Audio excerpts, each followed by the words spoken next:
None of the bowl. Just because of what I do for a living, I have to negotiate contracts every few years. Okay, and when you negotiate a contract, and many of you have done this, some will do it, some won't do it. It's fine. I don't love doing it. I have to hire a representative. I don't want to go, face to face with my bosses and puncture our relationship, right? So when you go into a contract negotiation, this is pretty obvious, but I'm just going to lay it out for you. You get some stuff and you don't get stuff. Nobody gets everything. Tom Brady didn't get everything. You don't get everything. And so it's very important. There's only 8 players in the league that have a no-trade clause, meaning you can't send them to a crappy team. Russell Wilson had one. Mahomes has one. And now Derek Carr has one. And it's important to note that Derek Carr, Mahomes, took less money. Russell Wilson could make more money. But they're not just about money. They like money. I like money. You like money. We all like money. But those quarterbacks said, I'll take a little less money, but you're not sending me to a crappy team. I want to win games. So I'll take a little less money. I'll get better teammates, and you can't trade me to a crappy team. Aaron Rodgers said, I don't need a no-trade clause. Just give me the most money you can. Isn't that interesting? He signed that contract with Green Bay knowing Davante Adams was leaving. Still signed it. Knowing it would make the Green Bay front office trapped. Not a lot of flexibility with his deal to get star receivers. That's when they're not bidding on anybody. Aaron didn't care. Give me the most money. I want to be the highest paid guy. He has every right to do that. But Derek Carr signed a contract yesterday. It's like Patrick Mahomes. It's like Russell Wilson. It's not all the money he could have gotten, and it has a no-trade clause. You can't ship me off to a lousy franchise. I'm not going to allow that. I want to go to a winner because I'm about winning. Here's Derek Carr. Everyone looks at certain numbers, and they're going to say, oh, well, they're not going to get the whole picture of how it's structured and how we did things. So we made sure, guys like Chandler, guys like Devontae, guys like hopefully Hunter and Foster, and those guys can stay here. The way we structured it. I went through a heartbreak already last time I signed my contract. My best friend left. You know what I mean? And I didn't want that to ever happen again. People tell you what matters to them. Derek Carr's telling you, winning matters. I'm going to take less so I get more good players. And if you do get rid of me, I get to say no to a lousy franchise. That's the Mahomes deal. Not all the owners in the NFL and the NBA care about winning. They don't. The guys that own the Bucks care about winning, right? Steve Ballmer with the Clippers, that dude wants to win. Not all NBA and NFL owners are about Jim Irsay in Indianapolis. That dude wants to win. Carson Wentz drove him nuts. Get him out of town. I don't care. I respect that. Because you think all these owners care about winning. No, they don't. A lot of them, I'm getting the check. Dan Snyder doesn't care about winning. Washington doesn't care. Winning, he'd like to win. A lot of people say they'd like to win. A lot of quarterbacks say they'd like to win. Aaron would like to win. He took money. Because in a contract negotiation, even Aaron Rodgers, you don't get everything. So Aaron's choice, just give me the money. I don't care about not. You can trade me anywhere at the end if I get my money. Pat Mahomes, Derek Carr, Russell Wilson. It's not that. They're going to take a little bit less. You're not going to be able to put me on an island with a bunch of stiffs. I totally respect that. I'm not saying you can't just take the money. Like the wide receiver, go take the money. Quarterbacks, coaches, your legacy's built on playoff wins and Super Bowls. Love what Derek Carr did. I think I said this week. There's 12 quarterbacks in this league that are capable, in my opinion, of winning a Super Bowl. Derek Carr is one of them. Maybe closer to 12 than 1 or 2, but he's one of them. Good day for the Raiders. Joy with the news. No. Years I was critical of him. But he talked yesterday, went 90 minutes, and if Baker talks, I'm going to talk about it. At this point, he's probably not a franchise quarterback. He's more of a bridge quarterback. There's no real market for him.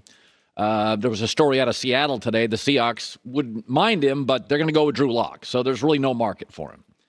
So yesterday he sat down, and this happened months ago, I guess, but it was released yesterday. It was sort of a rambling, off-the-cuff, not terribly prepared, 90-minute conversation with a guy in a camo hat, probably a buddy.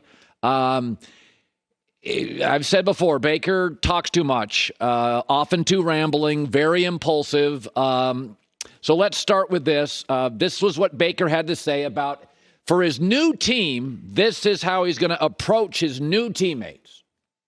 I'm not going to force it. I'm going to be myself because I feel like I tried to force it when things on the field weren't going well in the past couple of years. I feel like I'm going to go in there and be myself because that's worked for me in the past. If I'm worried about getting them to like me, what am I doing? They don't care if I like them either. They want their quarterback to win. They're trying to get a paycheck. If their team wins, they get paid. So the guys that don't really personally like me, that's fine. But I have to have their respect. And the way I do that is just working my ass off, me and myself. Because you can get sniffed out in a heartbeat if you're fake. So you're not going to change. I don't know. I think I'd change a little. The last 4 years have been snark, disappointment, combativeness, medical staff, coaches. Baker was in a hole. He grabbed a shovel and just kept digging. Once again, he talks too much. It wasn't calculated. It wasn't prepared. 90 minutes is way too long. And go get a professional like Jim Gray. That's what Brady did. Instead, he admitted he has a Napoleon complex, that booing bothers him, that the media bothers him. Weakness. Can't control his emotions. Inability to adapt. I'm just going to do what I do. Folks, most successful people, and what I'm about to say, in my life has always been true with no exceptions. The most successful people have a perfect personality match for their job. I've known 1,000 salespeople. The dozen or so that are great are social, charismatic, affable. They're great salespeople. Their personality's perfect for it. Doesn't mean you can't be a salesperson without those qualities, but you're not going to be as good as the person who has the perfect personality match. I've had 3 or 4 accountants. The best accountant I currently have, super detailed, regimented, incredibly reliable. He's great. He wouldn't be a good salesperson, and a salesperson wouldn't be a good accountant. This is why Brady is so great, and Peyton Manning was so great. And John Elway was so great because their personalities, Russell Wilson is so great. Their personalities were perfect for the position, are perfect. To be a great franchise quarterback, there are things that matter. It's not your arm strength. We've had a lot of guys without great arms. It is toughness. Baker is that, by the way. Baker's tough. I'll defend him forever on the toughness. Emotional discipline, highly prepared, very accountable, never play a victim. Fall on the sword for teammates. Baker's an artist. Baker's a linebacker, a wide receiver. He's impulsive. He's emotional. He's off the cuff. First thing in his mind comes right out of his mouth. Russell Wilson's calculated. Children's hospitals, IG videos, Tom Brady podcast, gets Jim Gray, the documentary. He had control of the editing. Yesterday was 90 minutes of rambling. You grabbed a shovel. You're in a hole. Stop digging. Yesterday should have been about 2 things for Baker Mayfield. 2 things. And this was done, I guess, a month ago. A, what I've learned, and B, what I plan to do better. Period. Shut it down. What I've learned, this is what I'm going to do better. End of interview. That's it. Because right now, bro, there's no market for you. None at all. And I'm not anti-Baker. I was right the first time. I was right at the end of the year defending him because he was hurt, and it wasn't fair, the criticism he got in Ohio. It was not fair. He's way better than that. And he is one of the 32 best quarterbacks. Calculated.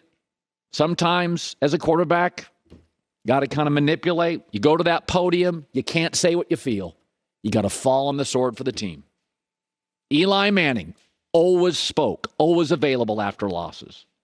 Always. Wins, teammates got the credit. Losses, Eli always took the hit. Is that what he truly believed? Folks, there's a million guys out there, tough guys. Hey, I don't sell out for anybody. Tom Brady's been selling out stadiums forever. Give that a run. It's a pretty cool life. Baker, though, said, I've got no regrets in Cleveland. Here it is. Honestly, I have no regrets of my time in Cleveland, of what I tried to give to that place. Right. And true Clevelanders and true Browns fans know that. I feel disrespected, 100%, because I was told one thing and they completely did another. That's what I'm in the middle of right now. And you know what? Okay, I got my taste of it because I've had 4 different head coaches in 4 years, a bunch of different coordinators. I've had, talk about the highs. They always come back. Mm-hmm. No regrets? None? Called out the medical staff, fighting with coaches, calling out coaches. No regrets?